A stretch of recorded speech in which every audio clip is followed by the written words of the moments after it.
Hello everyone and welcome to our new tutorial on ConvertKit. If you're looking to up your email marketing game this year, stick around. Go to ConvertKit's website. Click on Get Started Free.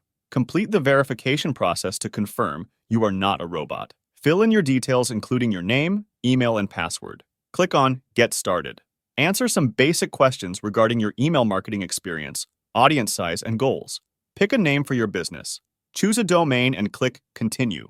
Add your website URL and social media accounts for faster verification. Once in your ConvertKit dashboard, familiarize yourself with the interface.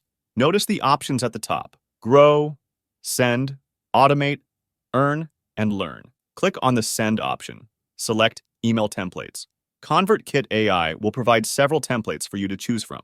For this tutorial, let's choose the Monterey template. Edit the template according to your needs.